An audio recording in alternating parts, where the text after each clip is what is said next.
Well, good morning, everyone. We're going to get started here to keep on time.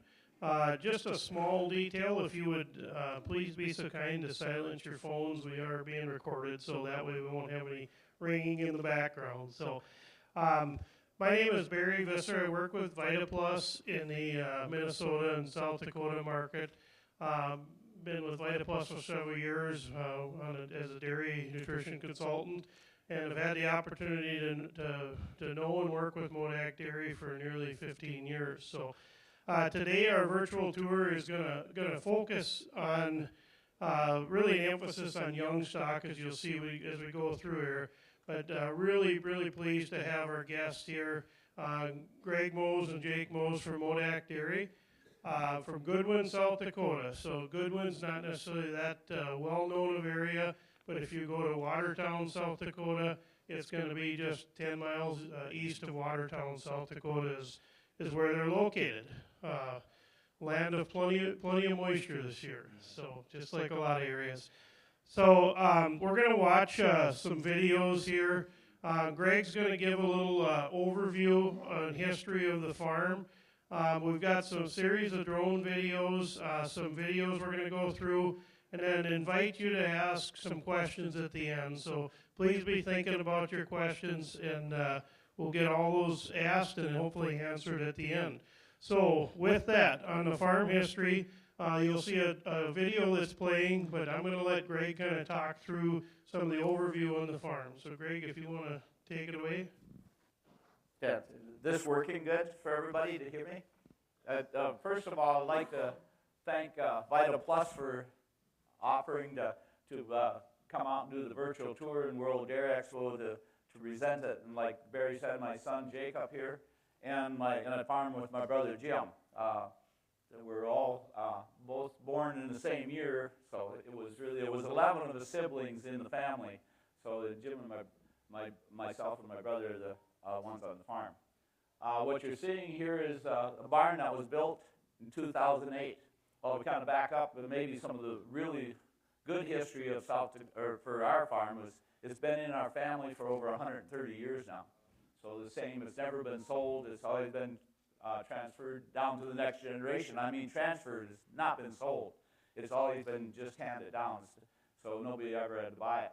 The barn here was, before this, we were milking about 300 cows in probably about 6 different barns on the old home site. This is the new facility that was built in 2008. Some of the first cross-vent barns.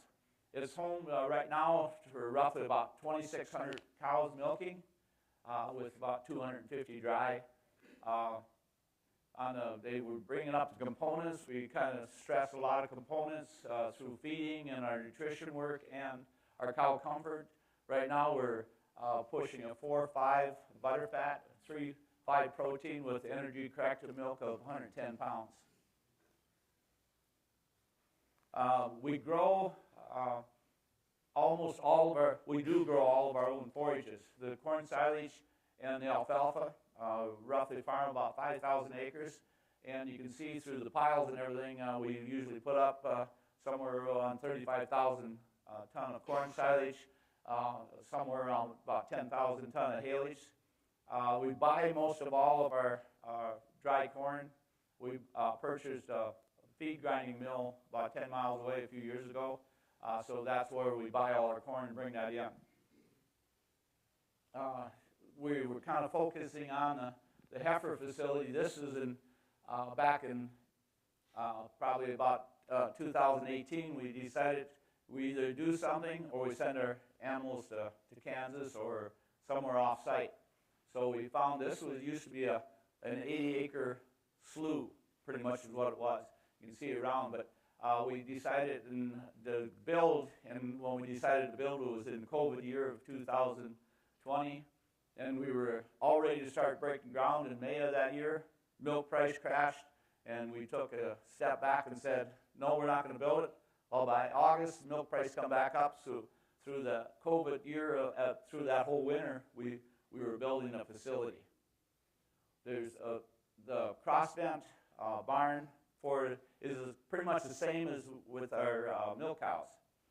Cross-vent barn, we knew we could control and have a good comfort for our milk cows. So that's why we built a cross vent for the animals after 8 to 10 weeks.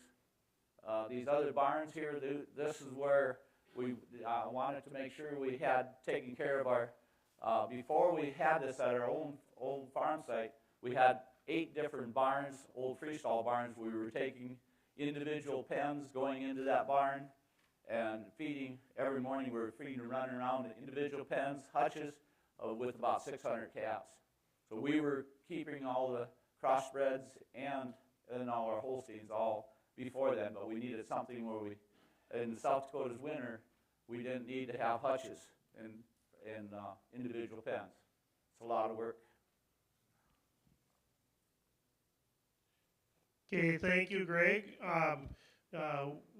It's clear, obviously, as Greg shares those comments, and you see some of the videos here, that animal health and well-being is important to MoDak Dairy. The next video we'll watch here, you'll have some audio with it, but it's going to kind of back us up to day one in the maternity area. So maybe just kind of be looking at a few key points and questions to think about as we work through the maternity video. Breeding strategy started back in 2016. That's when they come in with beef on dairy. All of a sudden the light come on and says, we have sex semen, we have DNA testing, well, let's use it. And so that's what we did. And then we were still getting a lot of heifers, but then all of a sudden everybody can come up with the DNA testing. You can dial in how many heifers you need. Feed the numbers in. You want X number of heifers this month. This is what you're going to have born on the ground. So back in 21, we decided, well, let's go a different direction. So then we started breeding Akaushi or Wagyu because there was a market for it. And so that's what we're on right now. We breed about 35% Holstein female semen, and we need somewhere between 100 to 110 heifers every month, and then the rest are all get bred to Akaushi. Heifers right now, anything that doesn't match on the DNA, we breed to Angus, but all the cows are bred to Akaushi, and that's a market that goes into a high-priced meat on the Wagyu side.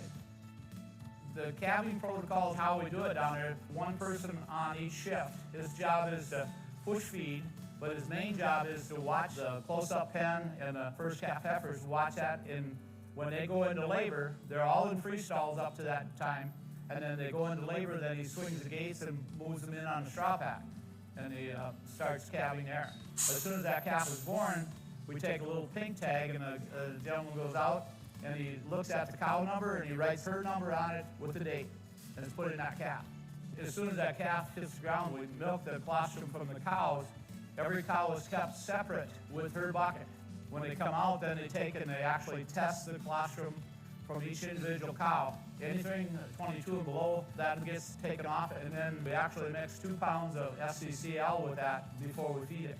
The first one, they get a whole gallon. And then 10, 12 hours later, we'll get another 2 quarts. And it's all tubed in. It'll make sure that every calf is getting it. Once a day, we'll give them egg powder is what it is. Actually, the company takes and injects the chickens with about 6 or 7 different strains of salmonella, crypto, and everything else. And we put that into once a day feeding up to 4 weeks old. And that's what we think. All those 3 things have lowered our death rate and all of our treatments and pneumonias and scours down to next to nothing. After when the calves come over here once a week, they'll come in and they'll pull 12 calves off and take blood samples. And I don't know when the last time we've had any that didn't pass above a 6.5. So that's kind of the monitoring device we have, along with once a week we'll take some samples out of the colostrum milk and actually have it tested for bacteria so we know that everybody's staying clean all the way through. Plus we have Vita Plus comes in about every other week, and they'll actually take and do a swab on the nipples, on all the calf feeding equipment, everything, so we know where we're at as far as bacteria and everything. So that's really helpful that we get that to do that. Otherwise, you're just shooting around in the dark.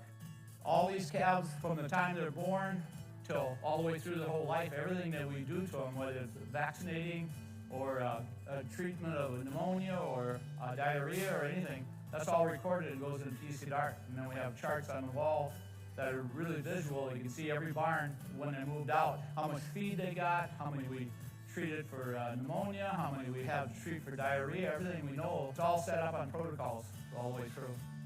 Most of the culture is care and training. We care about the people. We have longevity.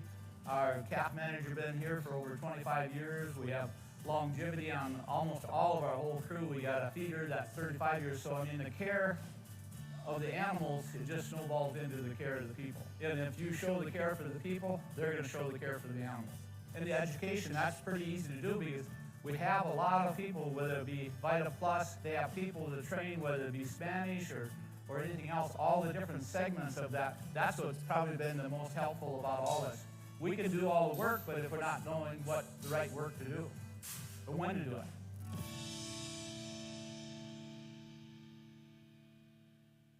As Greg alluded to there, obviously found a little bit of a niche market with the Wagyu or Akaushi.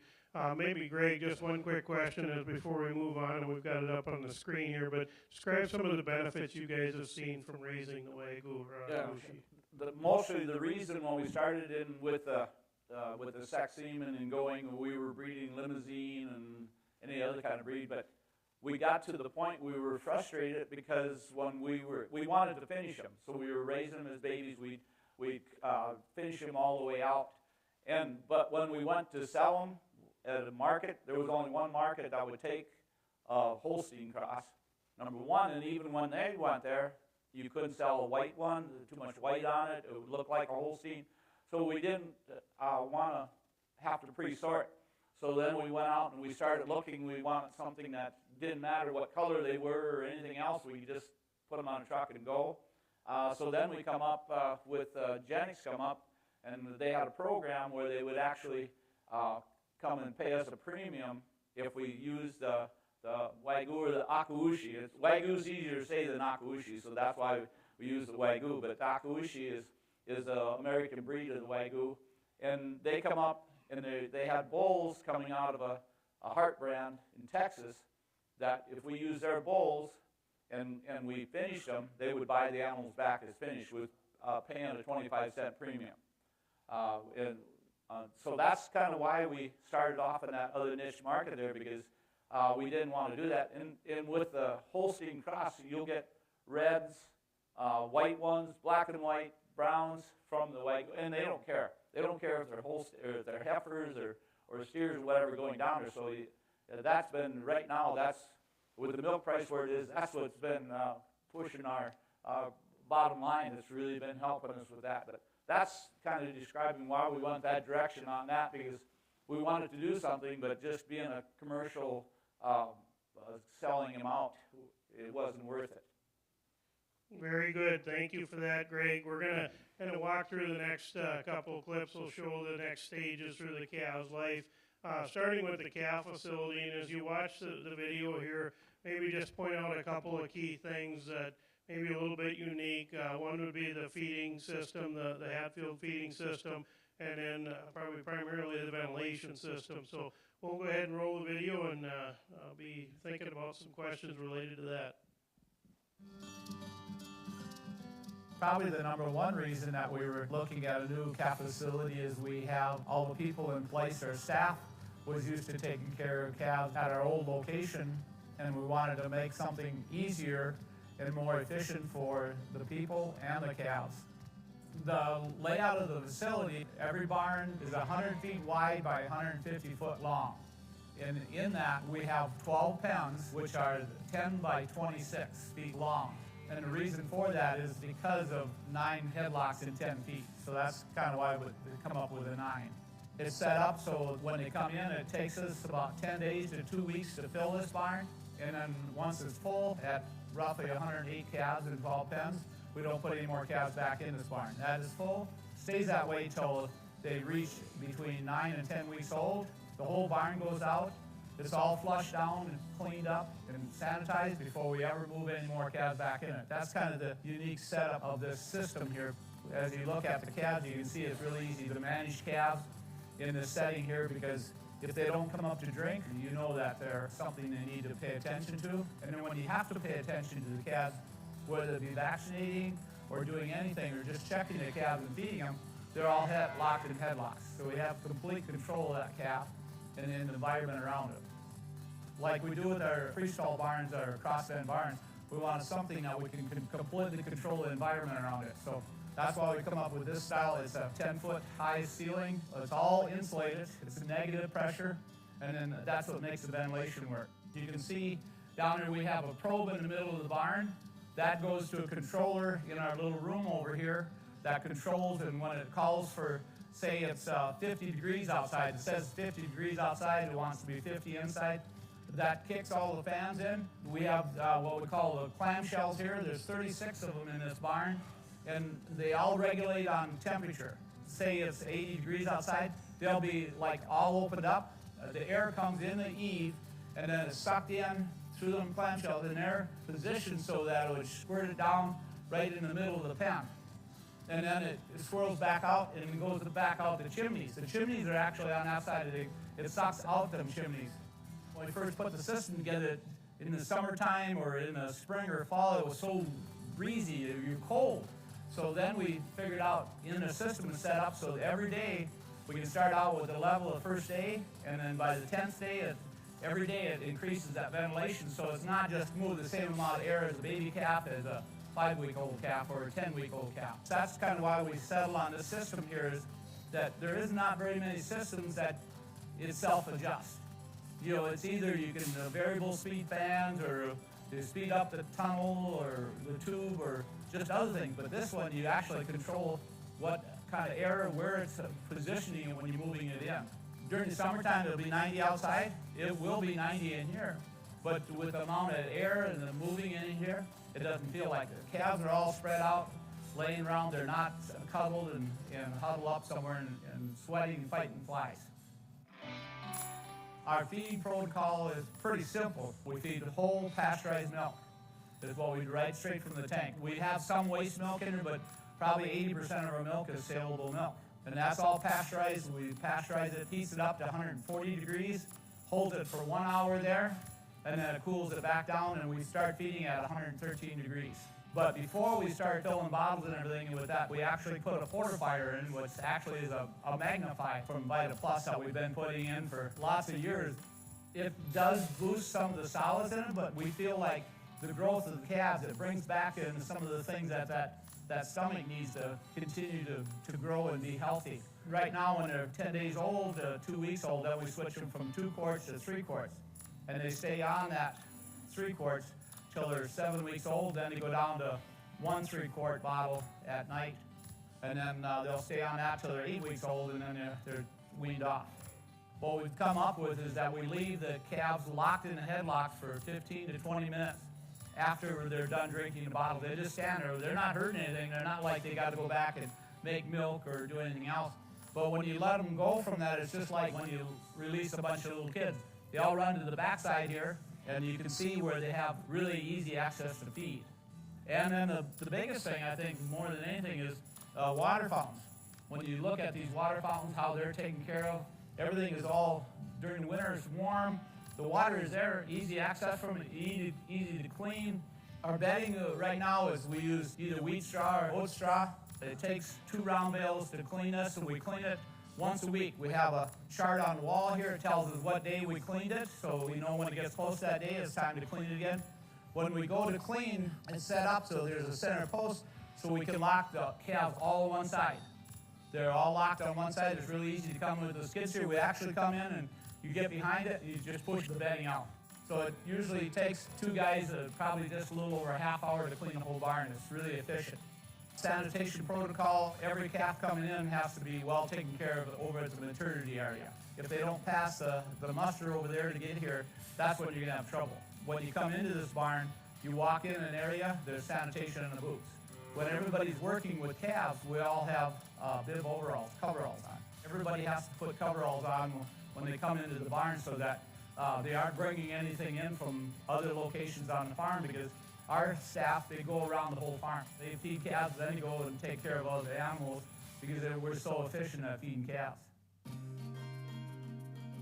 The goals that we want for our calves and everything is healthy calves and easy to take care of them. Plenty of light, The people come in here, they can see a calf up and running. They're all consistent calves.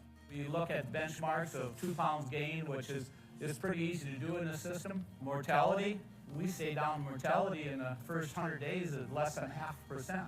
I tell people when they come, this works good for our size of our farm. Everything works because of what we're doing with the people and the calves. You know, somebody else can maybe take this whole system, unless it's matched up to what you're doing for your system, for the people, and maybe it won't work as good, but this really works out good ours because we've grown into this, we made it really work for the animals and the people. The consistency on these calves is probably one of the things that we don't give enough credit for. These calves are probably fed within 5 minutes every feeding. Everything's consistent every day here because of just the way everything's set up. The thing that I tell people when they come here and work for 2 or 3 days and see if it's something you want to go into, because this isn't cheap doing it this way, but it's forever. Once you build it, it's forever and it's here. But as far as when you're doing this, you can look at the 2 things that we talk about, the animal care and the people care. The 2 things that make the facility go.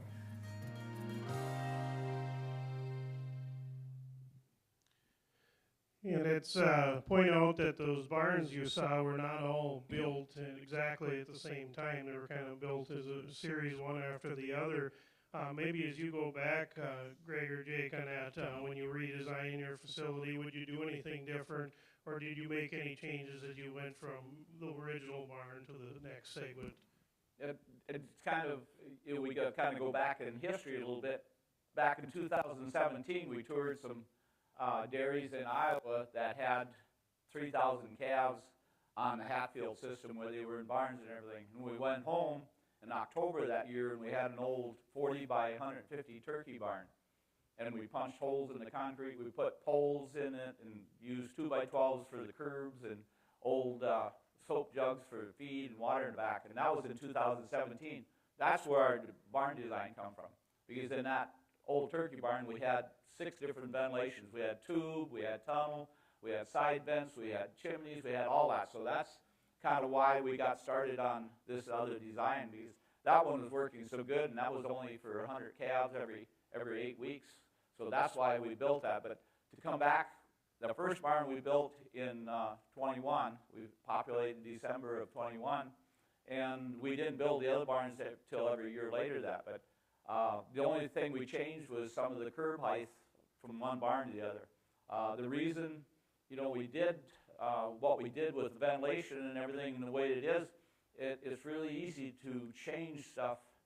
That's what we wanted, something that we could change without affecting the calves, and the ventilation and cleaning and everything. We've grown into that. So everything is pretty much, we haven't redesigned it at all, and I don't know if we would change much at all.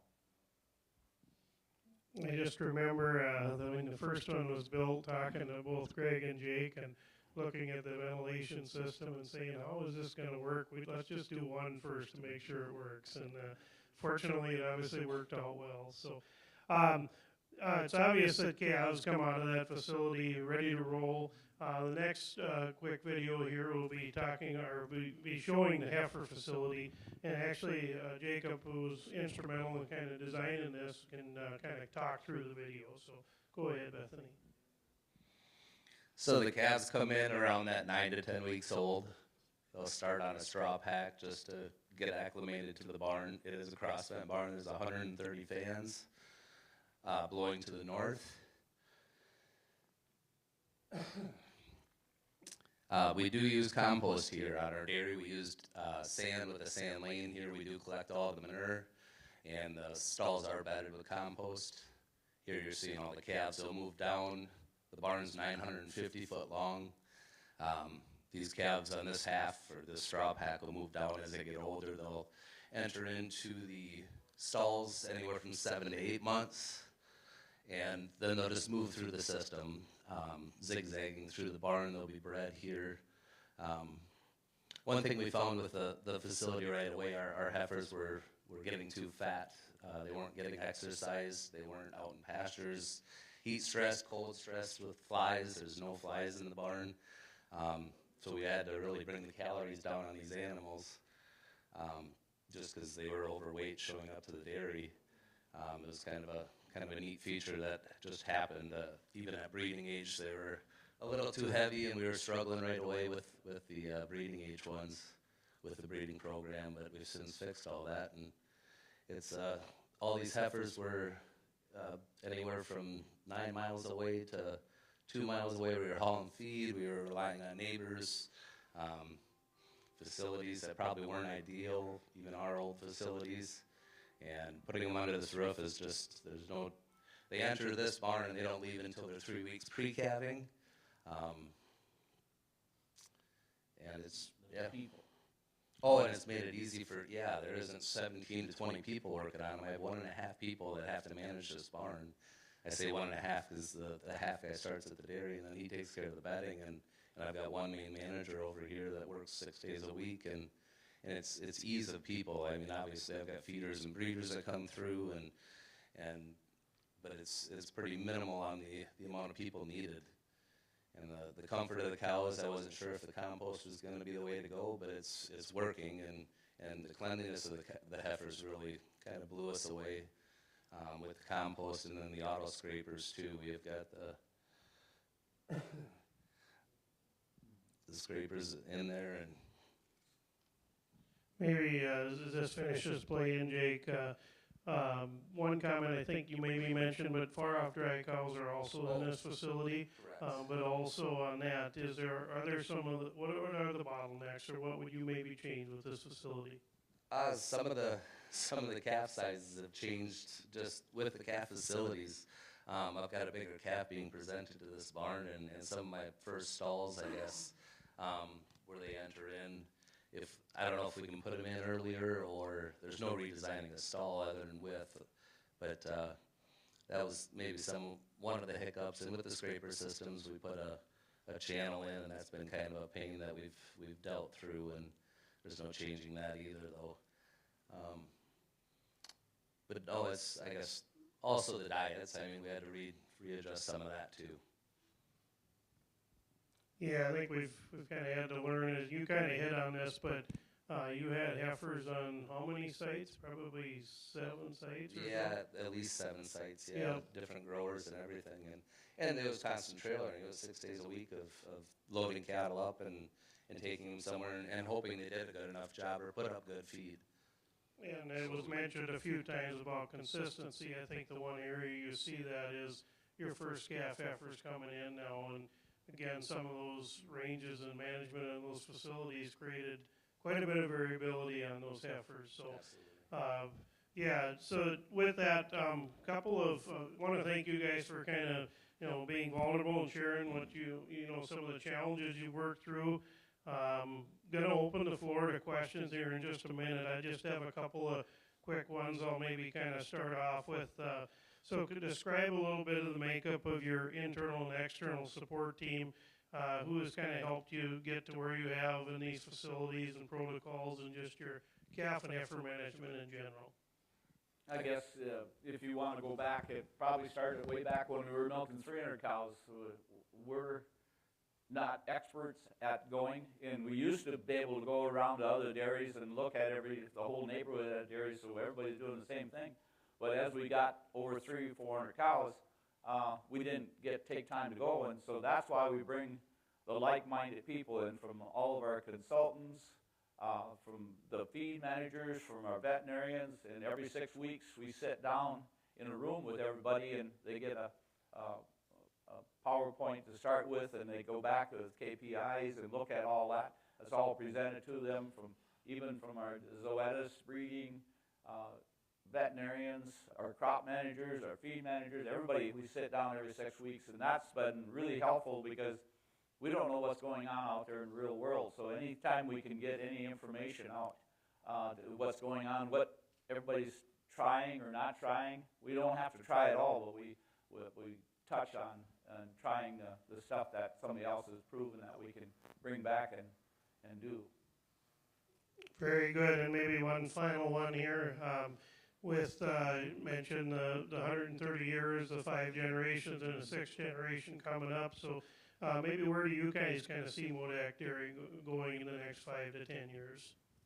I guess what we kind of look at is, the next generation. That's what we always said. In order to keep the farm moving, you always need new blood. Our great-grandparents brought my grandparents and my dad in, and so we always need that new blood to kind of keep pushing that envelope, and that's what we hope to do. But I guess when we started on the beef on dairy cross, we wanted a niche market, and I think that's kind of what MoDak is going to be looking for, is that next, what is it that we want to look for the next level? Is it just a commodity to produce some more milk? No, I think we want to look at something that we can do, something to help with the industry in South Dakota, where they've helped us grow so it's something that we have to go out and look for, whether it be through the universities or feed companies or some of the consultants, something that we just don't want to produce another tanker load of milk. We want to probably do something so that we can help. That's what we've it made us think of that when we did all the new calf facilities, because these are some of the first ones that they built in the United States like this. So we just want kind of move in that direction, something new and improved or above the normal commodity milk. Very good. And Jake, we might have to borrow your mic, and maybe you two may have to share a little bit there. Questions from the audience. Welcome any questions you might have out here, right in the front. I liked your calf facility. When you compare before and after you built that, what was the rate of calf mortality?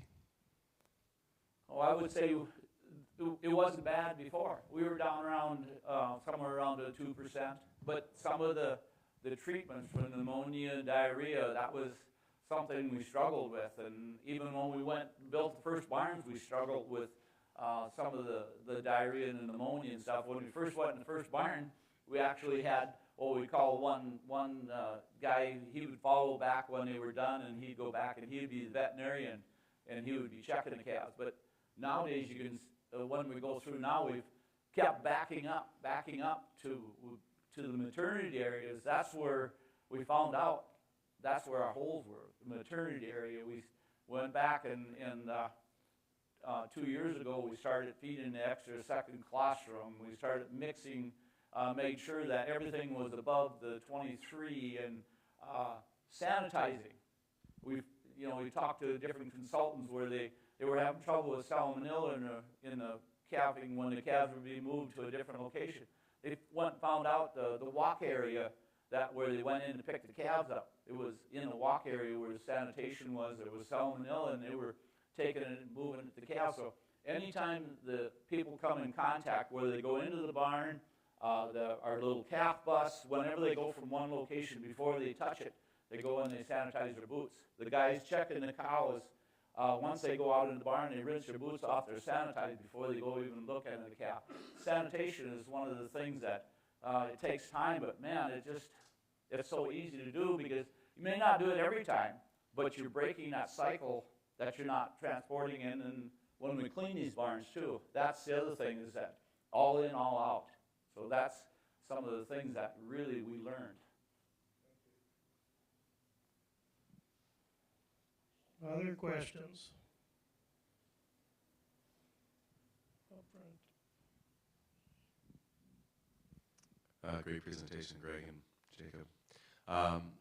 When you designed the barns, were you thinking about future growth? Meaning, can you add on to either the calf barns or the heifer facility and extend it downwind, or do you have to build a whole new facility as you expand, if you decide to? We should be able to expand about 600 head pretty easy. Internally on the heifer or the crossfed barn, there's a area that it wasn't finished, is in concrete. We're using it for storage for bales right now. But the calf barns, you could just add another calf barn, right? I mean, it's just simple enough. And then where we didn't change anything, or on the first 3 out of 3 years, I mean, I think we would just add another one in. And yeah, the heifer facility is expandable, and expanding the dairy another 600 head would be pretty easy to do, and more efficient for my parlor and everything. We could just get rid of the beef. Or yeah, that's the other thing too. We're pushing the beef through because it makes the 10 10 to 12 days, the barn is full. If we got rid of some of the beef, then you'd still on that same system, so you could run the heifers through too. You could support a whole other dairy, actually, 24 So the beef are going through that whole heifer facility as well? No, just the calf facility. Yep. Just the calf facilities, yeah. And then my other question I had was, how do you guys have a regimen for nipples? How often are you changing nipples for the bottles? Is that a routine every X many days, or is it just visual? Tara kind of takes care of that. She just visually looks at them, and then she'll order when she needs, and that is an important factor, though, right? I mean, just the intake of the milk and the speed of the feeding. They separate when they're putting on for the first 2 weeks. They do monitor which nipples are going on. The new nipples, I mean, they actually separate some of them when they're taking them out of the wash bath, so that they make sure if there's a larger nipple on the first 2 weeks, that doesn't go on. And they're constantly, you look at the garbage, there's a lot of nipples. Thanks, gentlemen. Other questions? Please ask anything on your mind.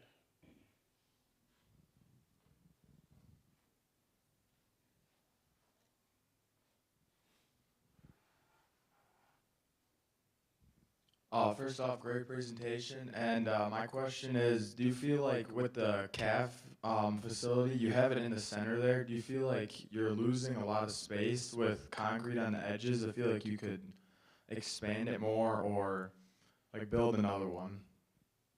You explain why. He'll explain why The widths and the lengths and everything were kind of more of the widths. I mean, this thing could be 10 miles long, but you're only ventilating that 26 foot.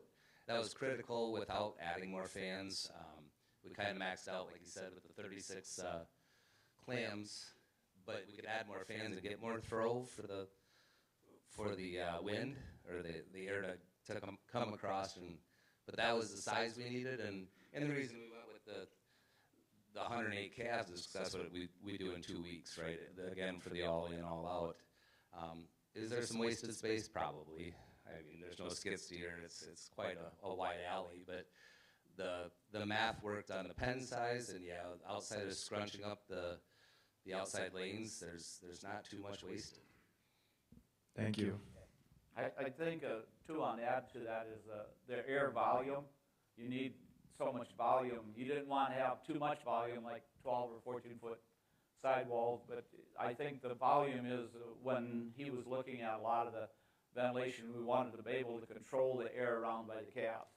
Our theory is with the cleaning and the ventilation and everything else, anything under 5 weeks old, I don't think we can ventilate the barn efficiently to get when you start building a buildup. That's why we move the shroud. When you start ammonia after under 5 weeks old, that calf its lungs and everything are pretty tender. So if you can control the air down around it for that first 5 weeks, you got it. They're going.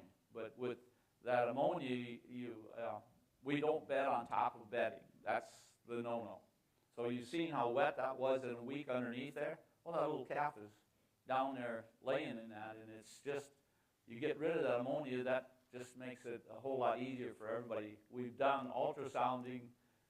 The veterinarian come out and did some ultrasounding on some of our first barns that they quit doing it. He says, why are we doing it? Because they were coming up with like 98%, ones and lower. You see the picture, the one you had up previous, Bethany, he's got those louvers wide open, or clamps, I think Greg referred to them as. So this was a warm day when these videos were taken. So, but you get into the kind of the dead of winter, and those things will just barely be cracked open. There's obviously adjust to that, and I guess the comment I would make is it feels a little bit like a cross-ventilated barn for cows from the standpoint that it's not just the summertime and the ventilation, it's the winter time where these barns are really a lot more comfortable as well. So. Well, he can probably explain the clamshells. Kind of they're wide open now, but. Right, so that goes straight down to the calf, that goes down along the straw, and it goes that 26 foot that I was talking about. Then it comes back up along the ceiling, so it's taking any smell or any ammonia, if there is any, comes back along the ceiling. It was kind of neat when we smoked the barns, it actually did exactly that. And then on the flip side, in the wintertime, there's only 1 out of every 3. They're cams, so they could do that. the air comes along the ceiling and it drops at that feed bunk, stirs along the straw, and then it sucks out the chimneys. So it always keeps it fresh at the cow level was the goal. It's kind of unique because it can be 60 below outside, and with all the insulation and the ventilation the way it's set up, it'll still be somewhere around 15 degrees in that barn. It'll be cold, but it's not 60 below and ice and snow and everything. The biggest complaint we have from the gals and everybody feeding is that they got to drive from our mixing barns outside and through the garage door. Which is 20 feet. But yeah, that's it. It really keeps these barns so it controls the environment. It doesn't get that 60 below, and every day when you go out there, you might have to move snow to get to that barn. But it's nice. The same in that barn for getting around, feeding, everything. The calves are up and about. You see them. There's nobody's hiding in the hutch. Or since we went to this, we don't have frozen ears. We don't have frozen feet. We don't have frozen tails. The calves are not sick because that's what, when they're out in hutches and it's 60 below outside, that's a stress on them. And it kind of goes without saying, but it's all mechanized, but it's also, you get alerts on your phone and stuff if there's anything that comes out of kilter as well. So another question, go ahead. Can you guys talk a little bit more about the ventilation in the calf barns? And like I'm thinking, is this system designed around so many turns per hour? Is it so many miles per hour? Does that change winter to summer and how you guys are calculating it? And then additional to that would be, are you guys using humidistats as well as, yeah? Yes, we are. It does control it. It doesn't change much, right? I mean, it's all part of that system with the humidity levels. You can see up there the inside temperature is 76 and the outside temperature is 73, so it's actually warmer inside with the animals in the straw. But again, it comes down to the air exchanges. That's mathematically driven by air exchanges. We always have worried about square footage for the straw pack or the pen size. And we wanted 14-foot ceilings so we could bring little mini payloaders and clean this thing easier. And they said we can't. It's 10 foot and it's 20-foot or 26-foot pens unless we wanted more fans. And when I gave my design to them, they told me kind of some of that stipulation of what you had to run for a certain amount of air exchanges. There needs to be a min vent in the wintertime so you're not stale air.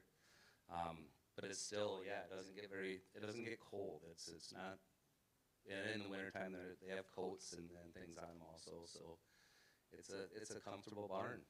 And then what's the square feet per animal, approximately? Do you know? I don't know that. Yeah, don't know that. Yeah, I don't know if that matters as much as the ventilation. And you have to realize, when we empty that barn, we turn the ventilation back to day one. It isn't run all the time. It starts over at day one, so it controls that air, what they call a comfort zone, that's set in there. So when we were going in the barns, when we first put the calves in there, it would be 80 outside, but boy, it was drafty in there. And a 5-week-old calf doesn't need a draft even if it's 80 outside, so then first it's set up in the comfort zone so that every day it increases that wind speed if it needs to as the calf gets older. So yeah, day one it starts all over again, just like a new barn. I was just curious about, like, your bedding. You guys have a regiment that sounds like you stick to how often you're cleaning out the barns. And I'm trying to think about, well, high humidity days, animals getting older in age, higher consumption rate, bedding's getting wetter, more saturated faster, lungs are more developed, but still there's got to be some like sweet spot that. If you walk into it and it smells, or it might be 5 days on a 7-week-old calf once they're on more grain, more milk, whatever. It's not just a cut and dry 7 like every Saturday. They clean it out. You could walk in and you know you need to clean it out. But they have enough barns. They know that. Right, the guys. Yeah, when they go in and they see there's a little bit of wet spot by the water fountain, and it's only day 4, they will clean it out. We use about 24 round bales of straw for each house filled. No. Yeah. 24 bales for that whole 8 to 9 weeks. That's all recorded when they go in there, so we know that it's expensive. Straw is expensive, but it's easy to put in and easy to take out. It isn't like where you have a hutch where the calf is laying on 5 weeks of manure. The other thing that we noticed when they empty the barn out, they'll go in with a big 2-inch fire hose and flush everything down. They will take a little power washer and clean the headlocks down, but in 2 hours' time, they're all done with 100-some calves. And we used to spend days cleaning hutches and pens and everything. In wintertime, you didn't clean. We clean them in wintertime. We set an Epco in. So, I mean, just when the calves go out, we're not spending a lot of time getting it ready for the next group. If you were a smaller dairy, would you size this down so that you would also have the same all-in, all-out features? I think that's really important. You're not putting wean calves or new ones in with wean calves or older calves. I think you kind of need to stick to that all in, all out. I mean, originally for the ventilation stuff, I asked Scove, the company that helped us with the ventilation. Hog guys have been doing this forever. Why can't we build a ventilation system? It's very similar with all the clams and the chimneys and everything. And they said nobody's ever asked, and so that's where it all started from. But they've proven that with the hogs is my point. It's kind of all in, all out. I don't think we would put wean calves. If it takes a little longer to fill the barn, it takes a little longer, but it's still once it's full, it's full. Consistency on the barns is a big thing for feeding and for the people know that this is what happens today for vaccinating, everything. I mean, it's just, it goes to the next barn and the next barn, and with a 2-week period like that, you do certain things with calves at 2 weeks, 4 weeks, 8 weeks, whatever, but it's just moves down the barn. Excellent presentation. Could you expand a little bit about the cleaning protocols between groups of calves? For how long does the barn sit, and what chemicals do you use, and what areas are you cleaning between these groups of calves? We use a 2-inch fire hole. Well, we'll clean all the straw out, of course.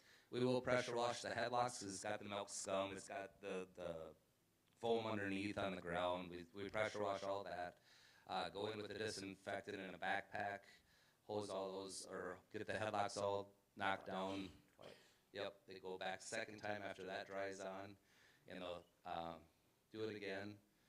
And it's ceiling to floor. It's the whole barn is the walls, everything.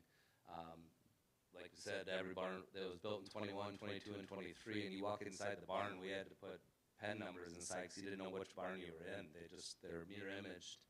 And they're all clean all the time. I mean, the walls are clean, having the calves off the walls. The floor takes, with the NIPCOs in the winter is probably the worst time as far as dry time.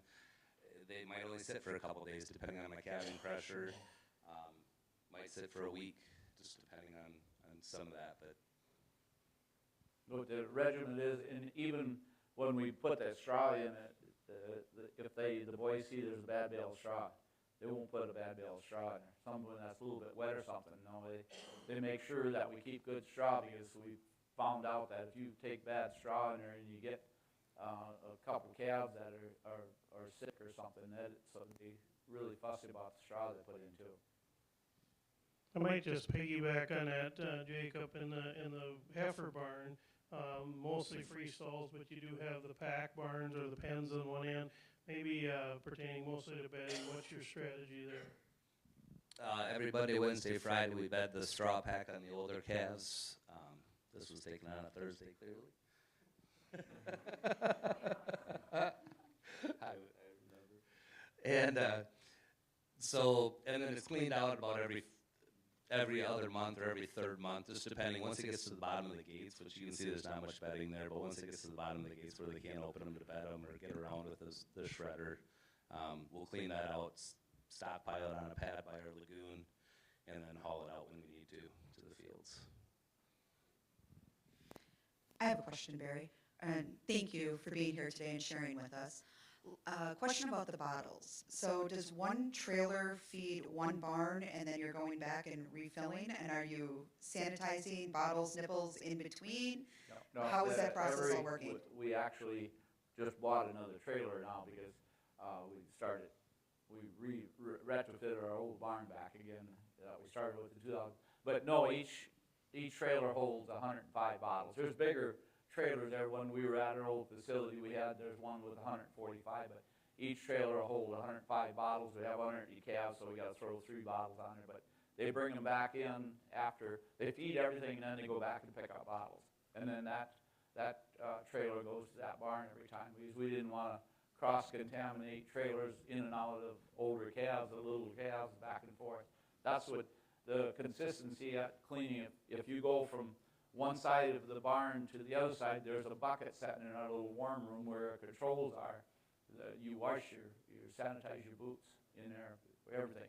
So yeah, we didn't want to take a loaded trailer up and go through every barn and then back through the barns again, because with it. So that's something that, and like with the swabbing of the bottles and everything, the procedure on bottles, we got a nipple washer there that they throw all the nipples in after everything's rinsed. The nipples are all rinsed in a holder with warm water before they put them in, and it's all hot water. They take just a regular hose, and they'll, once they get the nipples off, they'll tip the bottles up, and they'll rinse all the bottles with warm water first, really clean, with just warm water. And then they set them back straight, and then where the nipple washer is, they got this 175 gallons of hot water. They'll put the soap in there, then they'll go back and fill those bottles. The girls will fill the bottles about 3 to 4 inches in that bottle, and they actually take, there's 2 long handle brushes, and then each one gets 2 up and down in each one, and then they dump that out, and then they go in the nipple washer. They'll put a chlorine warm water in that nipple washer, then they'll fill them back up 3 to 4 inches again, and then they'll dump them out, and that's our procedure for the bottles. Okay, one more question. You mentioned -60, which sounds very not entertaining, by the way, working in. How do you keep those bottles warm enough going from the milk house? I know, Jake, you said 20 feet, but it still takes time to get all those bottles dropped and those calves up to drink.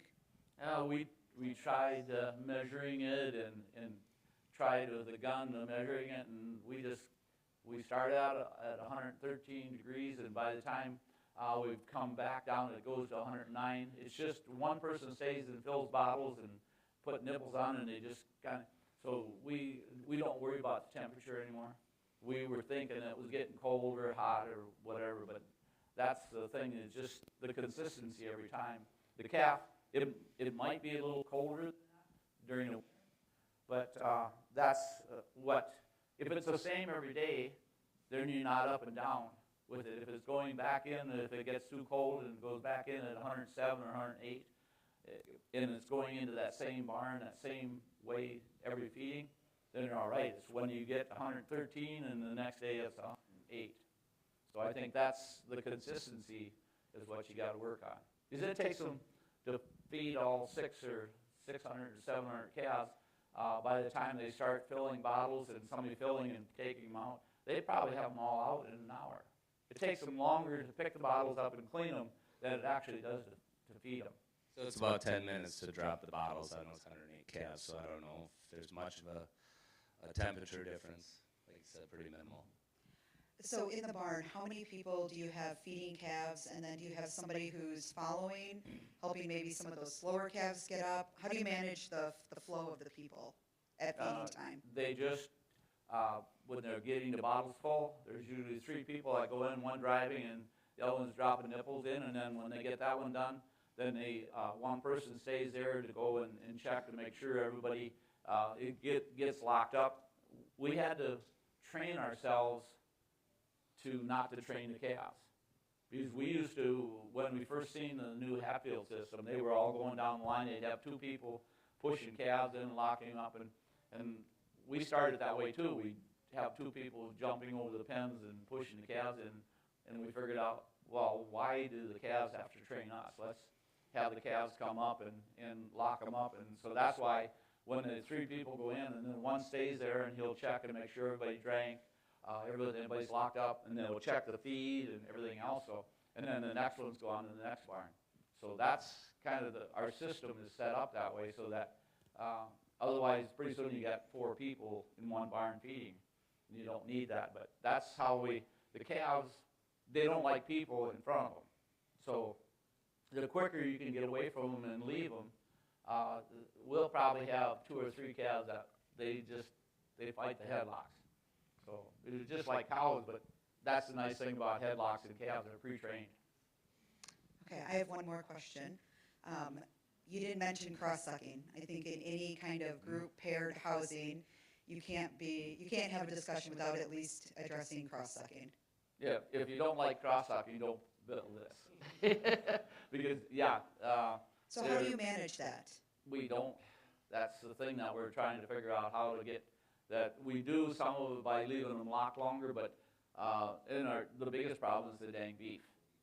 The Holstein heifers, we'll put some rings in when they get weaned, but the beef, they're just notorious for it. We hung chains in there, we put some little toys in there and stuff, but yeah, if anybody can come up with cross-sucking, then they can retire, because it's something that with the beef side, it's really bad.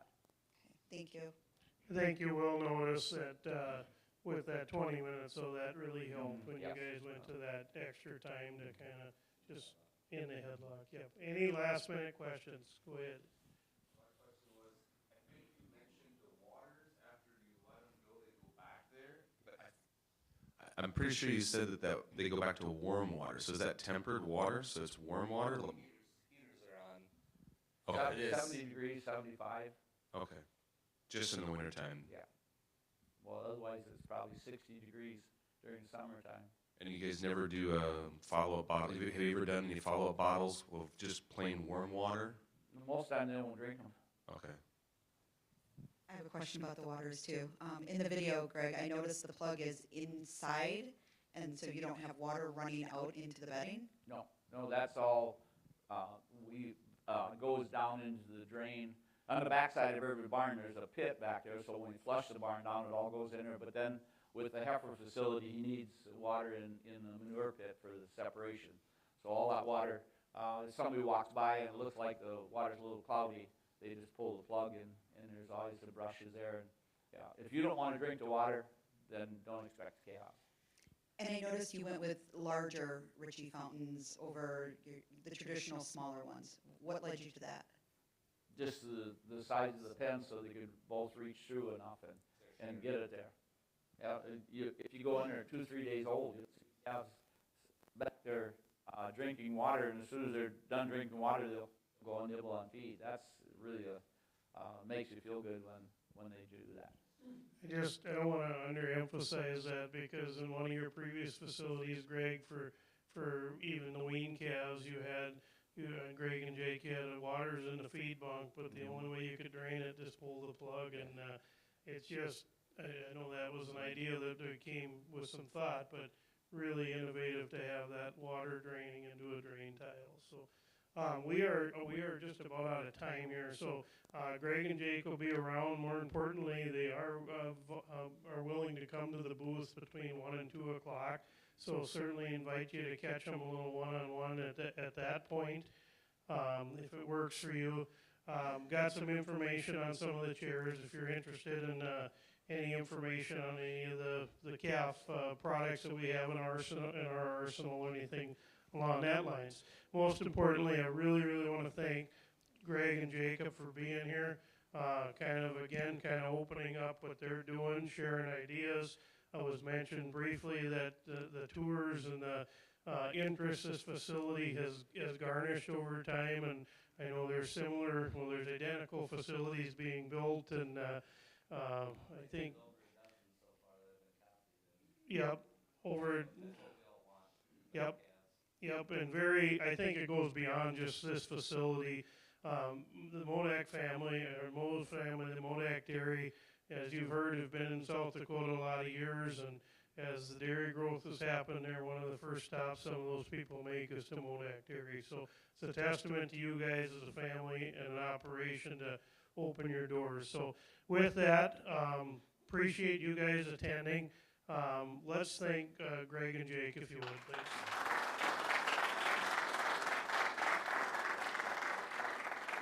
There is some surveys. I don't know if they're on the chairs or in the back. I know the folks that organize this from World Dairy Expo would really appreciate you filling those out, and you can leave them out by the door. Have a great rest of your expo. Thank you all for coming.